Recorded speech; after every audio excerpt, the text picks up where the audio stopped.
사들만 뭐 좀 컨디션이 아직 안 좋은 것 같아요. 나머지 선수는 크게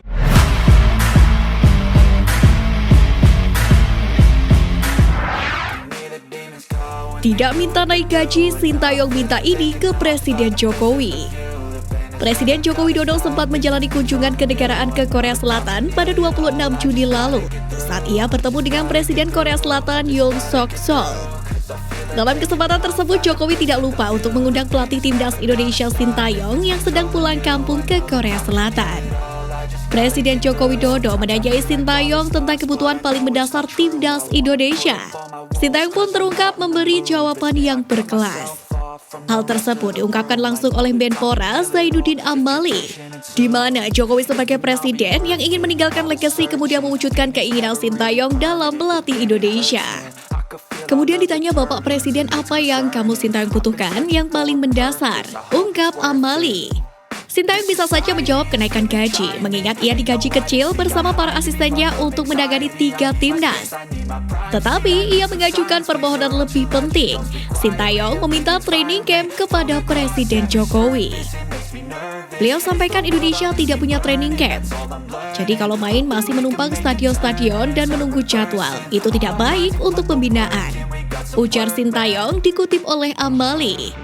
Presiden Jokowi pun mengaminkan permintaan Sintayong. Beberapa hari selepas pulang ke Indonesia, Jokowi langsung memanggil Amali dan Ketum PSSI Muhammad Iryawan. Melihat hasil yang sudah dicapai Sintayong yang berhasil memberi penyegaran di timnas Indonesia, bahkan membawa skuad merah putih naik 20 di peringkat di FIFA. Maka menjadi sangat lumrah ketika Presiden mewujudkan apa yang sudah menjadi mimpi Sintayong dan PSSI.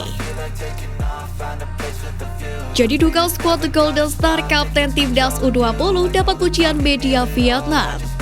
Media Vietnam Total 24/7 memuji Kapten Timnas Indonesia U20 Muhammad Ferrari, di mana Total 24/7 menyebut Muhammad Ferrari layak dijadikan pemain andalan baik di tim U23 maupun senior. Meskipun baru berusia 19 tahun, Muhammad Ferrari memang sudah dipercaya main bersama dengan tim senior Persija Jakarta. Hebatnya lagi, Muhammad Ferrari selalu tampil dalam 8 pekan awal Liga 1 2022-2023 yang dijalani oleh Persija Jakarta. Kecepatan, ketenangan dalam merebut bola dan penempatan posisi merupakan beberapa kelebihan yang dimiliki oleh Muhammad Ferrari. Alhasil kepercayaan yang diberikan pelatih Persija Jakarta Thomas Doll juga merembet ke Sintayong. Juru taktik asal Korea Selatan ini tidak segan memberikan jabatan kapten kepada pesepak bola yang hampir berprofesi sebagai sprinter itu. Kepercayaan itu pun tidak disia-siakan oleh Muhammad Ferrari. Ia membantu timnas Indonesia U20 lolos ke Piala Asia U20 2023. Ketika timnas Indonesia U20 menang 3-2 atas timnas Vietnam U20 di matchday pamungkas grup F kualifikasi Piala Asia U20 2023, Muhammad Ferrari juga mencetak gol. Serangkaian fakta di atas pun yang membuat The Total 24/7 menaruh hormat kepada Muhammad Ferrari. The Total 24/7 pun optimis Muhammad Ferrari bakal diberikan debut oleh Sintayong bersama dengan timnas Indonesia senior. Hal itu saat timnas Indonesia menghadapi timnas Kurasyau yang berlangsung pada 24 dan 27 September 2022.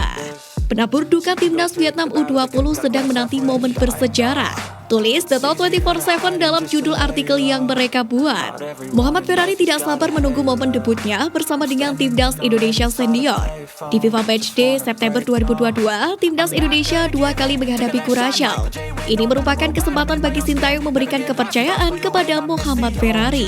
Tutup The Total 24/7. Di hadapan media Spanyol, Jordi Amat puji pemain muda Indonesia.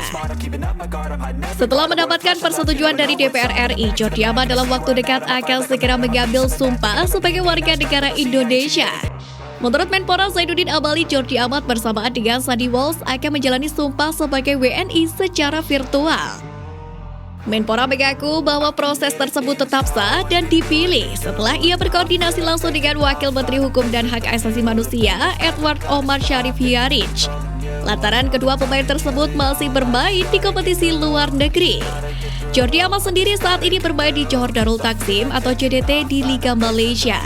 Kepada media Spanyol Diario AS, Jordi Amat pun mengaku sangat senang bisa bermain di Asia yang menurutnya sebagai tantangan baru.